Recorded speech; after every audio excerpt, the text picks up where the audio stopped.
Karena kalau kita memelihara, memahami betul kultur Jawa, terutama di dalam wayang, kita tidak akan kaget terhadap apa yang akan terjadi. Tingkatnya lebih daripada sekedar salah. Anda jangan keliru. Ada salah dalam politik ya, ada salah memilih, ada pornografi politik. Apabila seorang hakim itu mengadili, orang yang diadili itu punya derajat hubungan kekeluargaan dan kekerabatan, dia tidak boleh mengadili karena pasti akan terjadi konflik of interest. Tapi kalau ini dilakukan oleh seorang yang punya kekuasaan terhadap aparatur negara, berarti kan sistemik.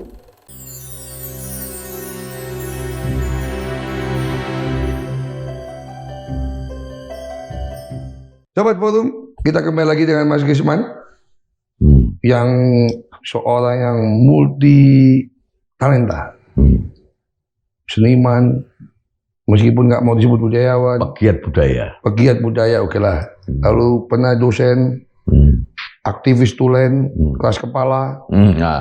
Saya tahu sampai konflik dengan profesor yang terkenal kritis di Indonesia, sampai mati kayaknya belum aku. Ya waktu beliau wafat kita nggak diundang, jadi nggak tahu, nggak sempat datang ke. Ya kalau wafat mengundang kan bahaya juga kita. Jadi konflik dimulai mahasiswa sampai ketika jadi dosen ketemu pimpinan yayasan ya, wah biasa. Semoga Pak Setapi tenang di alam baka lah ya. Ya kita doakan. Kita doakan. Dia pasti bangga lah. Mas Gisman, saya itu beda dengan Anda. Saya dulu konflik dengan Pak Rektor. Saya udah ketemu beliau, udah rangkul-rangkulan berbaikan sebelum dia meninggal. Ya itu, waktu beliau mau wafat kita nggak diundang. Jadi ego aktivis beliau itu luar biasa menurut saya. Jadi jangan kaget kalau beliau menghimbau kita ingat pada panggilan kita. Nah, sekarang Mas Gisman, kira-kira apa langkah konkret kita menghadapi situasi yang seram tadi dan cenderung kembali ke kelam? Ya. Kita tadi kan Anda bilang harus ingat panggilan, visi misi, ya. Apa konkretnya apa? Ya konkretnya ya jelas kawan-kawan yang benar-benar peduli dan masih berpikir tidak memberikan sesuatu pada negeri ini harus bergerak, harus menggalang, harus bergerak dan harus menggalang. Oke, ada Pak Eri Riana yang bergerak konkret dengan menjaga pemilu. Nah, yang Anda maksud apa? Cuma menjaga pemilu supaya nggak diintervensi atau apa? Ya itu pasti ya, menjaga bagaimana membawa KPU supaya bekerja benar gitu ya. Karena itu kan gawang terakhir ya. Supaya kalau minum Pilpres ini benar-benar bisa. Tapi kan Anda bilang tadi, buktinya aksi vulgar aja nggak pernah diapa-apain. Dan makanya itu, jadi mesti ditekan lah. Jadi mesti benar-benar ada gerakan yang masif supaya supaya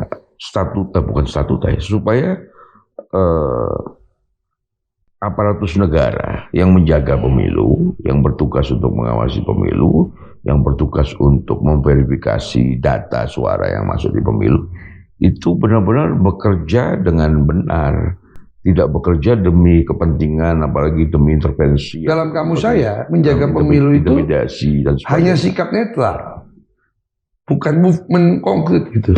Loh, kalau aparatus negara memang harus netral. Oke. Netral itu dalam pengertian dia kan ada koridor legal standing, ada koridor hukum yang harus dilakukan.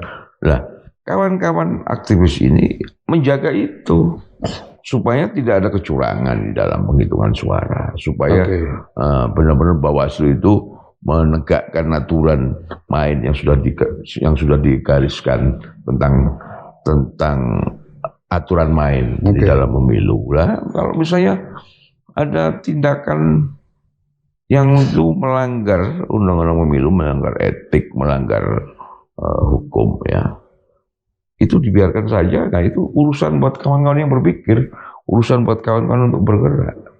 Saya kira itu. Dan itu yang apa? Pergerakan apa? Kalau mereka dibiarkan, diabaikan. Ya. Buat maklumat, Komisi pers aja itu. Itu hanya salah satu teknik saja. Tapi saya kira kalau seandainya toh kemudian fungsi kontrol dan fungsi pengawasan itu tidak bisa berjalan dengan betul, dan kemudian ini pemilu berjalan dengan curang dan tidak jujur misalnya begitu, dan kemudian simbolisasi kekuasaan itu menjadi kekuasaan yang dihasilkan dari kecurangan, saya kira alam akan punya logika sendiri. Nah, buktinya banyak kawan-kawan saya yang dulu sudah tidur nyenyak ya. Bangun semua ini. Bangun semua. Bangun untuk apa? Bangun semua untuk bergerak di dalam kapasitas. Bergerak untuk apa? Di dalam kapasitasnya masing-masing. Ya, misalnya contoh konkretnya apa? Ya, tadi kita ngomong soal pornografi dan pornoasi kekuasaan tadi. Jadi, oke, seniman buat teater. Itu sisi positifnya. Bayangkan misalnya, ketika semua adem-adem saja, ketika terjadi glorifikasi pada pemimpin yang dulu dianggap bisa menjadi contoh dan mewakili, makanya sampai dulu ada tagline Jokowi adalah kita, gitu kan. Ketika ternyata figur ideal itu kemudian ternyata tidak seperti apa yang diharapkan, tidak seperti yang diglorifikasikan, kan itu membuat orang-orang sadar bahwa ternyata kawan-kawan semua termasuk para begawan, para brahmana, para orang-orang sepuh itu akhirnya sadar kembali bahwa secara tidak langsung mereka terhegemoni pada gerakan mesianis tentang adanya tokoh, tentang adanya Ratu Adil yang bisa menyelesaikan segala perkara. Padahal yang dibutuhkan negeri ini bukan Ratu Adil, bukan pada gerakan mesianis, tapi bagaimana pendidikan politik terhadap rakyat. Bahwa kalau perlu pemimpin yang dongok pun tidak apa-apa. Asalkan benar-benar rakyatnya ini cerdas, rakyat ini benar-benar melek politik. Dan dia tulus pada rakyatnya. Iya, itu saja. Ya, kalau misalnya tadi kawasi pemilu itu, kalau saya buat tabel scoring, itu sama dengan saya Menteri Keuangan Sri Mulyani menahan BLT supaya nggak dipakai untuk money politik, kekuasaan. Tapi menurut saya itu masih pasif. Apa yang lebih progresif? Misalnya Andi Wijayanto mengatakan bukan kita meninggalkan Pak Jokowi meninggalkan kita.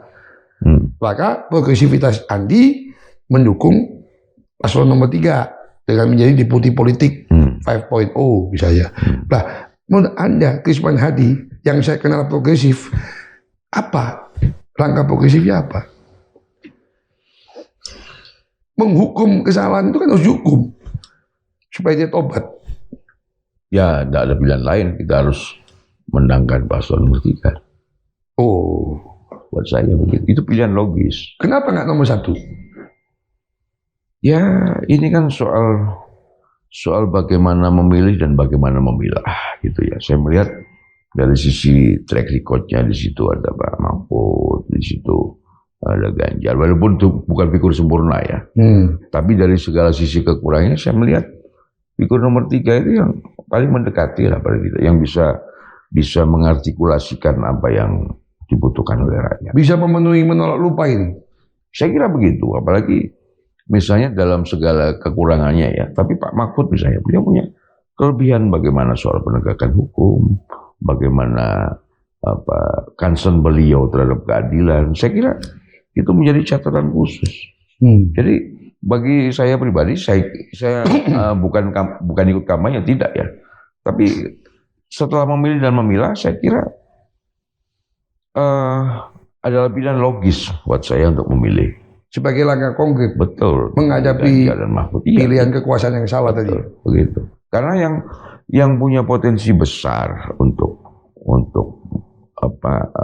dihitung secara matematis untuk bisa menang itu ya paslon nomor 3. Kalau paslon...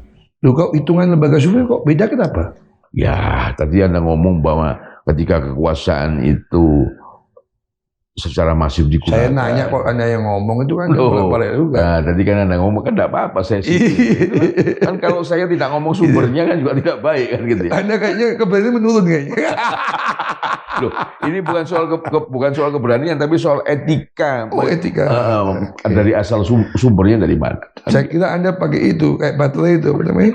Cas. Duracell itu kan. Enggak pernah mati gitu. Kok sekarang mulai menurun ini? Jadi harus disebutkan asalnya dari mana kan gitu. Jadi itu dasarnya, bahwa saya kira itu perangkat-perangkat kekuasaan yang digunakan. Sehingga ketika secara masif itu digunakan, aparatus militer, aparatus ekonomi, aparatus informasi dengan bahasa, dengan cyber, saya kira orang yang kemudian secara real itu punya elektabilitas tinggi, bisa jadi dikatakan sebaliknya. Bisa jadi dikatakan sebaliknya. Misalnya seperti Kompas, gitu ya, tiba-tiba dia mengeluarkan hasil survei, bisa paslon nomor 2 yang di backup oleh kekuasaan itu, yang cenderung di backup oleh kekuasaan itu tiba-tiba pasang naik gitu ya.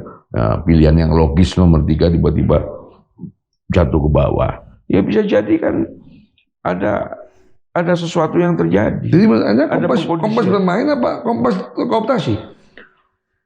Ya. Atau secara umum lembaga survei itu bermain atau lembaga survei terkooptasi? Bukan terkooptasi atau bermain, dia bisa jadi respondennya itu yang kemudian terkondisikan sebelum dia mengisi. Kekuasaan memainkan instrumennya, mengkondisikan itu, sehingga lembaga survei terjebak di situ. Betul. Jadi ketika lembaga survei datang, lah ini sudah terkondisi semua. Kan itu sangat gampang gitu. Ini kok mirip drama Korea ya? Kalau di dunia intelijen untuk mengetahui siapa yang akan disurvei. Kayak drama Korea, drakor kayak begitu tuh. Mantunya dijebak supaya mertuanya nggak suka, supaya cerai nanti sama suaminya, kayak gitu ya. Memang hebat. Menurut Ketua Dewan Kesenian Surabaya, hari ini politik kita seperti drakor, penuh jebakan. Apalagi dia bilang, kalau rakyat Indonesia tidak suka sama saya dan Gibran, jangan pilih saya. Itu logika apa? Kan itu logika, mohon maaf, itu bego itu kalimat itu. Karena esensi pentingnya di sana. Pemahaman bagaimana negeri ini pernah mengalami masa represi, pernah ada situasi berdarah-darah ketika 65 itu, bagaimana pernah ada periode yang sangat kelam, pernyataan-pernyataan bahwa kita ini negeri yang adab asor, negeri yang adilum, itu pernyataan gombal. Lihat saja itu di lalu lintas jalan raya kota-kota besar.